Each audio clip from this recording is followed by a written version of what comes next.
네, 오늘의 재테크 주제는요, 시장을 읽는 지표 장단기 금리차에 대해서 살펴보겠습니다. 장단기 금리차 이야기는 보통 새벽 시간에 좀 많이 들으실 것 같은데, 저도 이제 모닝쇼를 진행하지만 뉴욕 증시에서 장단기 금리 차이에 대한 부분들이 상당히 좀 많이 언급이 되더라고요. 이 장단기 금리 차가 도대체 뭔가요?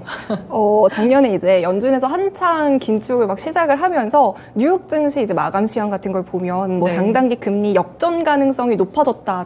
작년에 굉장히 많이 나왔던 기사였고요. 네. 또 10년물 국채 수익률이 급등했다라는 기사도 아마 많이 보셨을 것으로 기억을 할 것 같습니다. 이 장단기 금리차 같은 경우에는 경기의 흐름을 좀 예측할 수 있는 지표이기 때문에 약간은 어려운 개념일 수 있지만 또 굉장히 중요한 지표라고 볼 수 있겠습니다. 네, 중요한 만큼 오늘도 이 부분에 대해서도 쉽게 좀 풀이를 해주실 것 같은데요. 근데 이제 들어보니까 장단기 국채금리 자체라는 이 개념에 대해서도 뭔가 어렵잖아요. 네. 장단기 국채금리 또 채권도 들어있을 것 같고 되게 복잡하게 느껴지는데 이 부분부터 한번 짚어주세요. 네, 장기, 단기, 국채, 금리 네. 여러 가지 단어가 이제 조합이 되다 보니까 어렵게 느껴지실 것 같은데요. 일단은 채권에 대한 개념을 먼저 짚고 가면 약간은 쉬울 것 같은데요. 일단 우리가 회사에서 돈이 좀 필요하다 싶으면 그 돈을 조달하는 방식은 은행에서 대출을 받는 방식도 있고 네. 또 유상증자를 하는 방식도 있잖아요. 하지만 이제 회사 입장에서는 장기적으로 큰 대출을 받으면 아무래도 이자 부담에 대한 그런 비용이 좀 증가할 수 있겠다라고 볼 수가 있고 또 유상증자를 하자니 주주 입장에서 또 반발이 심해서 기업 입장에서는 대출을 받아야 되나 유상증자를 해야 되나 고민이 많을 것 같습니다. 그래서 이때 채권이라는 걸 발행해서 자금을 좀 조달을 할 수가 있는데요. 우리 지난 시간에 얘기했던 한전 얘기하면서 제가 그때 한전채를 발행해서 한전이 적자를 메우고 있다라고 말씀을 드렸는데요. 그 부분을 좀 연결지어서 생각하신다면 채권의 개념이 그렇게 어렵지만은 아닐 것 같습니다. 우리 회사가 결국에는 채권이 뭐냐면 우리 회사가 지금 돈이 필요한데 돈을 빌리는 대신에 내가 만기가 되는 시점에 이 정도의 이자를 주겠다라고 하는 게 채권이라고 볼 수가 있겠습니다. 그래서 채권 같은 경우에는 이제 발행하는 기관에 따라서 좀 종류가 다른데요. 당연히 나라에서 발행하는 채권은 국채라고 할 수 있겠고요. 회사에서 발행하는 채권은 회사채, 또 개인이 발행한다면 사채라고 할 수가 있겠습니다. 그럼 이 중에서 또 가장 안전한 채권이라고 한다면 뭐가 있을까요? 아무래도 이제 발행하는 주체가 안정적이어야 되니까 제가 다 생각을 해봐도 국가가 망하지 않는 이상 제가 망하면 똑같이 갈 테니까 국채가 제일 안전하지 않을까요? 네, 맞습니다. 국채가 가장 안전한 자산이라고 꼽히고 있고요. 회사 같은 경우에는 지금 너무나도 잘 나가는 대기업이어도 이게 10년, 20년 뒤에 솔직히 망할 수도 있잖아요. 그쵸. 그렇기 때문에 10년채 회사채 채권에 투자하는 것은 약간의 위험 부담이 있다라고 볼 수가 있지만요. 말씀해 주신 것처럼 국가가 망할 것 같다라는 위험 부담은 상대적으로 낮기 때문에 이제 국채는 안전자산이라고 꼽히고 있고요. 여기까지가 좀 채권의 전부다라고 생각해 주시면 그렇게 어려운 개념은 아닐 거라고 생각이 듭니다. 그래서 근데 우리가 돈을 빌렸을 때 중요한 게 뭘까요? 글쎄요, 이자일까요? 언제 돌려주고 방금 말씀하신 것처럼 이자는 또 얼마나 주는지가 굉장히 중요할 것 같은데요. 그래서 보통 2년, 1년, 6개월, 3개월, 1개월은 단기 채권이라고 분류를 하고 있고요. 뭐 10년, 20년, 30년은 장기 채권이라고 분류를 하고 있습니다. 우리가 일반적으로 생각을 해본다면 단기 채권이면 이자가 좀 낮고 장기 채권이면 이자가 높다라고 생각을 하잖아요. 만기가 길면 길수록 돈을 못 받을 위험이 커지기 때문에 보통은 단기 금리보다는 장기 금리가 훨씬 더 높습니다. 우리가 은행에서 상품에 가입을 했을 때도 1년을 예치할 때보다 뭐 3년, 10년을 예치할 때 이자가 더 높은 것처럼 채권도 똑같이 생각을 해주시면 되는데요. 그래서 보통은 장기 금리가 단기 금리보다 이제 금리가 더 높다라고 생각을 해주시면 좋고요.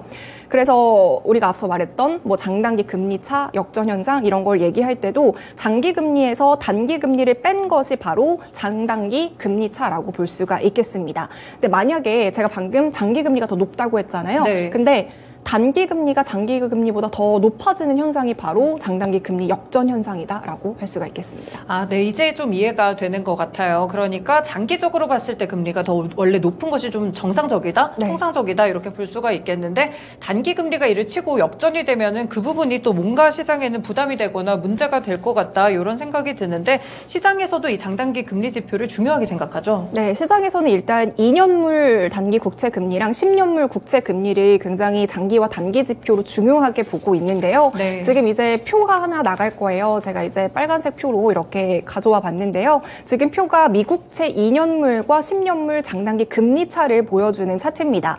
빨간색으로 동그라미 친 부분이 총 4부분이 있는데요.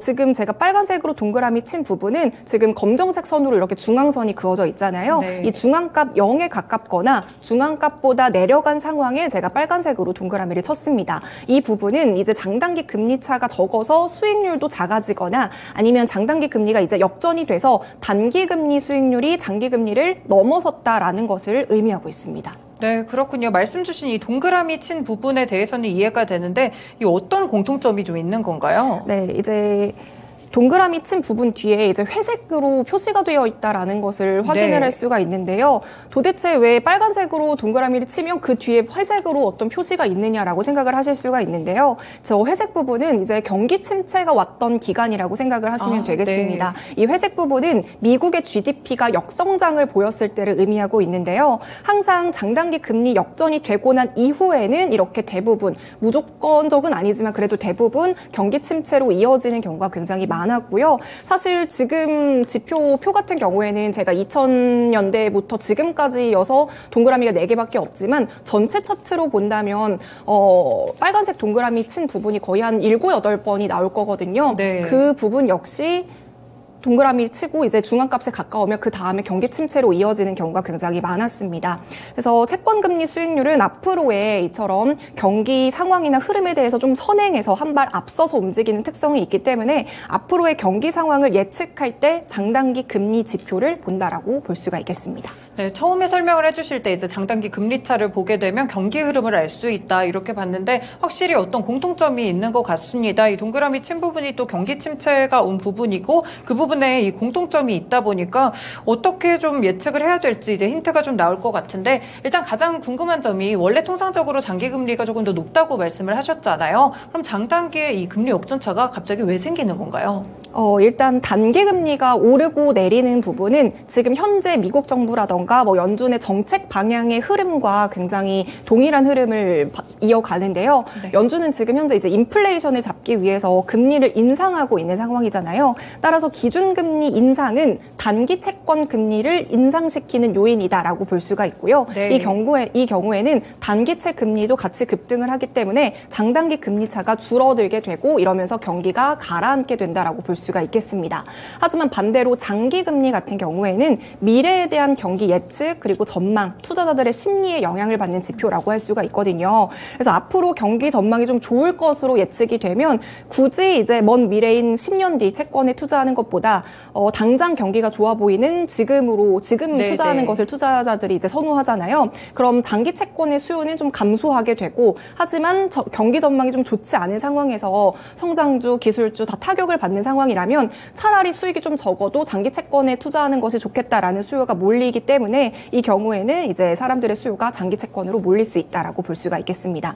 하지만 어쨌든 장기 채권의 수요가 몰린다라는 것은 결국에는 앞으로의 시장이 좀 암울하다라는 데 한 네. 표를 거는 투자자들이 많아진다는 의미거잖아요. 그래서 장단기 금리 역전 현상은 결국에는 경기 침체를 의미한다라고 볼 수 있겠습니다. 네, 장단기 금리 역전 현상이 왜 발생하는지 연희님이 정말 쉽고 재밌게 설명을 해주신 것 같아요. 어느 정도 이제 머리에 좀 들어오는 것 같은데 그러면 이제 장단기 금리 차에 대해서 경기의 불안과 호황을 알 수가 있는 거죠? 네, 그래서 다시 한번 좀 정리를 해드린다면 장단기 금리 차가 크면 호황이라고 볼 수가 있고요. 네. 이 격차가 커지려면 당연히 장기 금리는 더 높아야 되고 단기 금리는 낮아야지 이 격차가 커집니다. 이 말을 이제 좀 경기 상황으로 좀 풀어서 본다면 연준의 기준 금리는 낮아야 되고 시장에 기대하는 금리는 높아야지 이 격차가 커진다라고 볼 수가 있고요. 이 경우에는 또 이제 저금리 정책으로 인해서 돈은 빌리기는 좀 쉬운 상황이지만 시장에 대한 성장 기대감은 크기 때문에 호황이다라고 정리를 해볼 수가 있겠습니다. 반대로 장단기 금리 차가 좀 작다라는 것은 네. 지금처럼 연준이 기준금리를 높였기 때문에 시장 금리와 이제 금리가 비슷해져가지고 이게 격차가 좀 좁아진다라는 것을 의미할 수가 있고요. 기준금리가 높아진다는 것은 결국에는 대출이자에 대한 부담도 높아지고 자본을 조달하는데 비용이 많이 들기 때문에 개인, 기업들 당연히 투자가 좀 줄어들어서 경기 침체 신호로 볼 수 있겠다라고 할 수 있겠습니다. 네, 그렇군요. 최근의 상황들이 어느 정도는 이해가 되는 것 같습니다. 가장 먼저 이제 장단기 금리 역전차가 좀 생겼을 때 그때 기억이 나는데 그런 부분들이 다 경기와 좀 관련이 있는 그런 지표였다는 점까지 함께 좀 들어봤습니다. 가끔 이제 뉴스를 보다 보면은 장단기 금리가 발생을 했는데 장기 국채 가격이 올랐다 이런 내용도 있더라고요. 장기 채권의 이자가 이제 설명해 주신 대로라면 더 작다고 느껴지는데 이 가격이 높다는 건 어떤 말을 의미하나요? 네, 이자가 적은데 뭐 가격이 높다 이 부분에 대해서 뭔가 뭐 괴리가 발생한 건가라고 생각을 네. 해서 이 개념을 좀 어렵게 생각하시는 분들이 있는 것 같은데요. 보통 새로운 채권이 발행이 될 때는 그 금리가 현재 기준금리를 바탕으로 결정이 되기 때문에 기준금리가 올라가게 되면 새롭게 발행이 된 채권의 금리도 함께 올라가게 됩니다.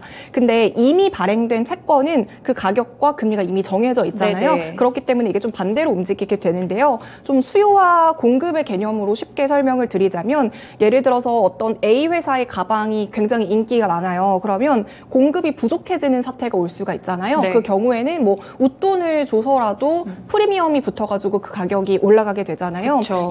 이 개념과 좀 비슷하다고 생각을 해주시면 되는데요. 만약에 사람들이 이제 경기가 나빠질 것으로 예상을 하면 수익률이 보장이 되고 안정적인 10년물 국채에 투자하자라는 수요가 늘어나게 됩니다. 그러니까 당연히 수요가 늘어나니까 가격이 올라가게 올라가죠. 되는 네. 거라고 생각을 하시면 되고요.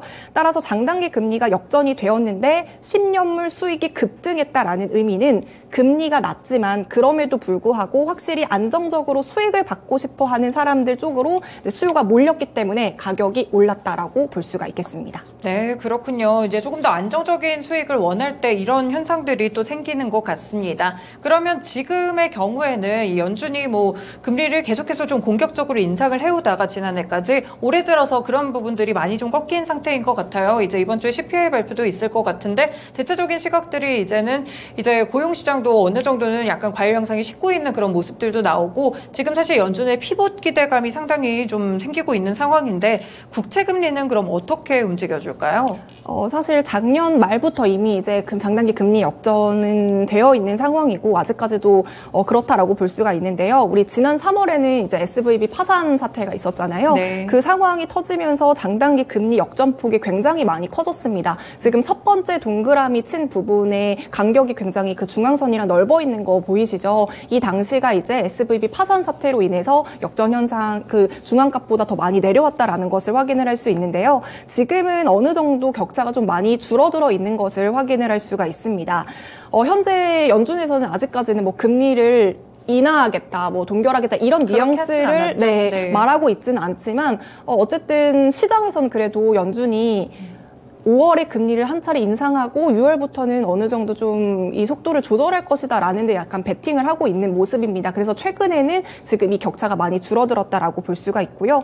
또 어제 같은 경우에는 한국은행에서도 우리나라는 기준금리를 동결을 했잖아요. 네. 그래서 이제는 미국에서도 5월에 한번 올리고 시장에서는 인하 모드로 돌아설 것이다라고 기대를 하고 있어서 이 부분도 앞으로 계속해서 관련 내용 체크해 주시면 좋을 것 같습니다. 네, 이렇게 연준의 행보와 더불어서 장단기 금리차가 어떻게 되는지 좀 설명을 해드렸는데요. 지금 채팅창을 보니까 약간 이 내용이 물론 쉽게 설명을 해주시고 계시지만 아직까지 조금 더 어려우신 분들이 있는 것 같아요. 이 장단기 금리차에 대해서 경기 전망과 관련된 부분들, 그러니까 경기 흐름과 장단기 금리차가 어떤 상관이 있는지 한 번만 더 조금 천천히 설명을 해주시겠어요?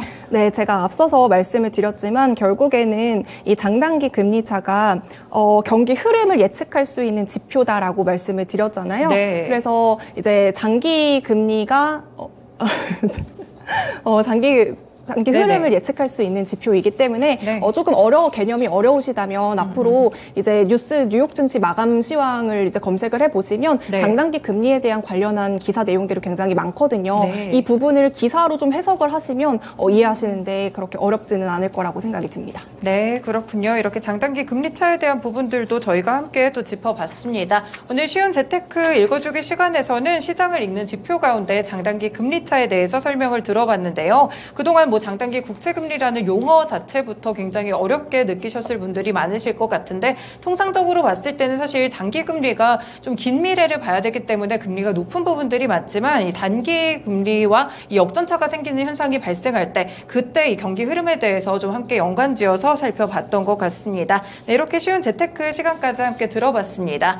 지금 시장 상황 한 번만 더 짚어드리고 갈게요. 지금 양시장이 약간 보합권 정도에서 오늘 움직이고 있는 그런 흐름들이 나타나고 있는 것 같은데요. 지금 보니까 뭐 코스피 기준으로 봤을 때는 강보합권 수준으로 움직이고 있습니다. 2,556포인트 정도 지나가고 있고요. 오늘 코스닥 지수는 강보합권으로 지금 900선 가깝게 움직이는 흐름들이 현재 구간 나타나고 있습니다. 네, 오늘 전반적으로 봤을 때는 2차전지 종목들이 지금은 좀 빠지고 가려나 봐요. 에코프로도 8% 정도 하락하면서 70만 원 선 초반 정도에 와 있는 걸 보니까 2차전지 소재 종목들에 대한 차익이 좀 느껴지는 그런 하루가 나타나고 있습니다. 배터리 셀 종목들도 비슷하고요. 지금 LG에너지솔루션 2% 정도 하락하고 있는 그런 흐름들 나타나고요. LG화학도 1% 정도 하락세로 진행이 되고 있습니다. 네, 일단은 연희님 먼저 보내드리고 말씀을 조금 더 드릴게요. 네, 오늘 이렇게 쉬운 이슈 읽어주기 시간부터 함께 진행을 해봤는데요. 쉬운 이슈 읽어주기 시간에서는 전기차 보급이 지금 속도를 내고 있는데 미국에서는 전기차 판을 좀 크게 키우려고 하는 것 같습니다. 어느 정도 투자도 좀 받으려는 그런 숨은 의도도 있는 것 같고요. 이런 상황 속에서 업체들도 전기차에 대한 부분들 상당히 투자를 하고 있는데 이 부분이 혹시나 치킨 게임으로 이어지지는 않을지 우려감까지 국내 기업들 함께 흐름들 체크를 해봤었고요. 네, 오늘 쉬운 재테크 읽어주기 시간에서는 장단기 금리차에 대해서 조금 더 자세하게 설명을 드렸으니까요. 유튜브로 또 이 클립이 따로 올라옵니다. 확인해 보시면서 이 부분도 짚어보시면 좋을 것 같습니다. 네, 연희님 그리고 유튜브 하실 텐데 채널 한번 소개해 주세요. 네, 지금 유튜브 주식캐스터 연희라는 유튜브를 운영을 하고 있는데요. 관련해서는 뭐 쉬운 경제 이야기나 뭐 주식 기초와 관련한 영상들을 업로드하고 있으니까요. 지금 주식 초보이신 분들이 아마 제 채널에서 공부를 하시면 보다 쉽게 내용을 이해하실 거라는 생각이 듭니다. 토마토 증권통과 함께 주식캐스터 연희 유튜브도 함께 시청해 주시면 많은 도움이 되실 것 같습니다. 네, 이렇게 연희님의 채널 설명까지 함께 들어봤습니다. 오늘 말씀 고맙습니다. 고맙습니다. 네, 이렇게 좀 살펴봤고요. 네, 전반적으로 봤을 때 이렇게 좀 저희가 토마토렌즈 시간에 쉬운 이슈 읽어주기랑 재테크에 관련돼서 또 함께 전해드리고 있습니다. 정말 쉽고 재밌게 월수금 설명을 해주시고 계시니까요. 이 시간에 채팅창으로도 함께 많은 참여 부탁드리겠습니다. 네, 이렇게 좀 토마토렌즈 마칠 텐데요. 지금까지 다양한 투자 판단에 도움이 되는 말씀들 전해드렸습니다. 특정 종목의 상승과 하락을 보장하지는 않는다는 점 꼭 기억해 주세요. 네, 토마토렌즈 2.0은 여기서 인사드리겠습니다. 오후 시간까지 성공 투자하시길 바라겠습니다. 고맙습니다.